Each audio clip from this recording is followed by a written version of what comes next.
अपनी मां की सेवा करने के लिए क्या मुझे मोटिवेटर की जरूरत है क्या? अपने पिता की सेवा करने के लिए क्या मुझे किसी पड़ोसी की जरूरत है क्या कि वो मुझे आके समझाए कि मुझे अपने पिताजी की सेवा क्यों करनी चाहिए? और यहां जितने शख्स बैठे हैं, मैं आज उनको एक बात बताना चाहता हूं।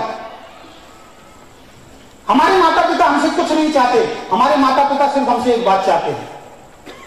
पता है क्या? हमारे माता पिता सिर्फ हमसे एक बात चाहते हैं कि जब मैं बुढ़ा हो जाऊंगा, जब मैं बुढ़ा हो जाऊंगा तो मेरे मुंह से सही तरीके से आवाज नहीं निकलेगी, मैं शब्दों का सही तरीके से चयन नहीं कर पाऊंगा।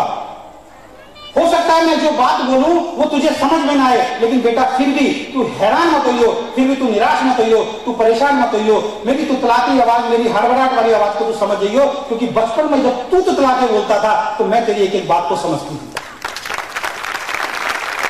मैं भी समझती थी। तो देखिए, देखो आप, बच्चा क्या बोलता तुतलाती आवाज में किसी को समझ में नहीं आता, लेकिन मां को एक एक बात समझ में आ जाती है, मां समझ जाती है उसकी बात। बेटा बचपन में जब मेरे पैर जवाब दे देंगे, मेरे से ढंग से चला नहीं जाएगा, तो उस वक्त मैं तुझसे कुछ नहीं चाहती, मुझे सिर्फ तू अपने कंधे का एक सहारा दे दे।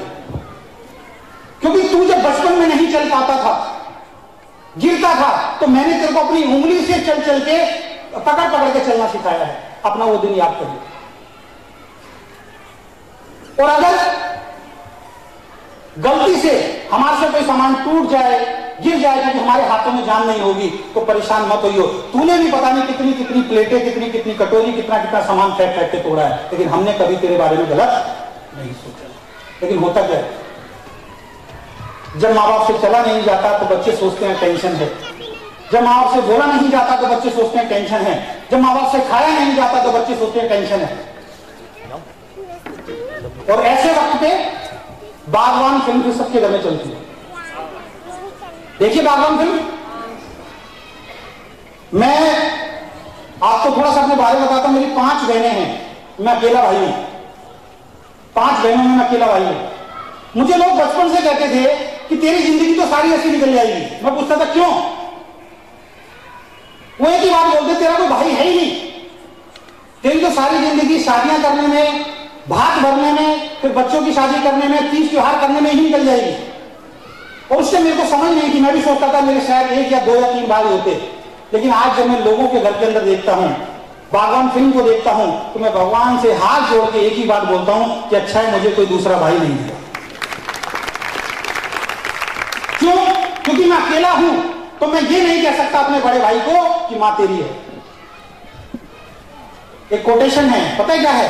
एक कोटेशन है कि बचपन में बच्चे लड़ते थे आपस में, बचपन में बच्चे लड़ते थे आपस में कि मां मेरी है, मां मेरी है। और अब बच्चे समझदार हो गए हैं, बड़े हो गए हैं, अब भी लड़ रहे हैं, लेकिन शब्द बदल गए हैं, मां तेरी है, मां तेरी है, मां तेरी है। कंडीशन मैं क्यों रखूं अपने पास, मां तो तेरी भी है।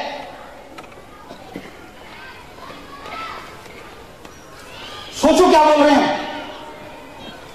मां का बंटवारा कर दिया, पिता का बंटवारा कर दिया।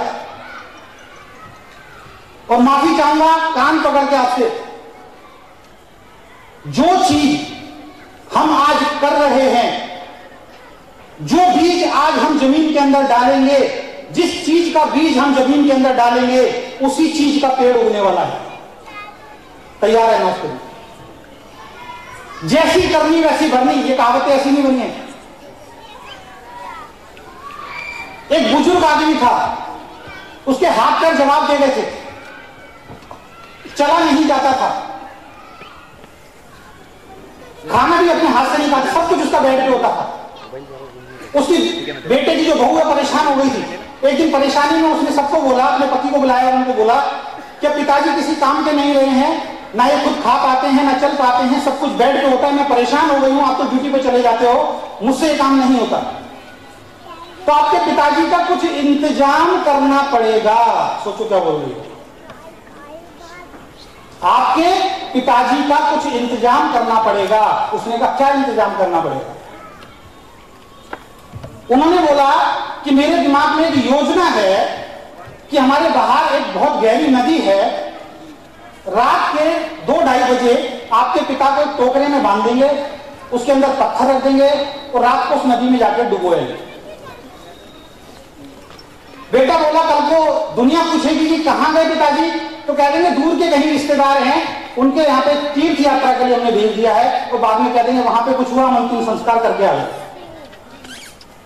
बेटा पहले उसकी बात को नहीं माना, लेकिन स्त्री हट के आगे झुकना पड़ जाता कई बार। उसने उनकी बात को एक्सेप्ट कर लिया। रात को 2:30 बजे एक बड़ा सा टोकरा लेके आए, उस टोकरे में पिताजी को बैठाया, रस्सियों से बांधा। पिताजी देख रहे थे, बोल कुछ नहीं रहे थे। बेटा भी परेशान था कि पिताजी बोल क्यों नहीं रहे। प्लानिंग के हिसाब से बड़े बड़े पत्थर उस टोकरी में बांधे गए, दोनों कंधे पे उठा के नदी तक ले गए, और नदी में जब बेटा कंधे पे उठा के पिताजी की टोकरी को, और जब कुछ गहराई में पहुंचा और वहां पे पिताजी को जैसे ही टोकरी में डालना चाहा उसने, तो उनके पिताजी ने अपना मुंह खोला। उनके पिताजी ने एक बात बोली कि बेटा तू मुझे डुबो रहा है ना, यहां मत डुबो, यहां से 10 कदम आगे डुबो। वो लड़का परेशान हो गया, हैरान हो गया। उसने अपने पिताजी से पूछा कि 10 कदम आगे क्यों बोल रहे हो। उसने बोला कि बेटा जब मैं जवान था तो तेरे दादाजी की भी हालत ऐसी थी, तेरी दादी ने भी मुझे यही सलाह दी थी, और जहां आज मुझे तू डुबो रहा है ना, यहां मैंने तेरे दादाजी को डुबोया था। मैं चाहता हूं तू मुझे 10 कदम आगे डुबो, क्योंकि कल को तेरा बेटा उससे 10 कदम आगे आके तेरे को डुबो। और ये हकीकत है, जैसे हमारे बच्चे हमारे घर में देखेंगे वैसा ही रोल आने वाले वक्त में वो प्ले करने वाले हैं। तो माता पिता से बड़ा इस दुनिया के अंदर कोई नहीं हो सकता, कोई भी नहीं हो सकता। हम सोच ही नहीं सकते कि माता पिता से बड़ा इस दुनिया के अंदर कुछ रिश्ता हो सकता है। इस दुनिया के अंदर माता पिता की आंखों में अगर आंसू हमारी वजह से आगे, समझ लो हम दुनिया में कुछ नहीं किया।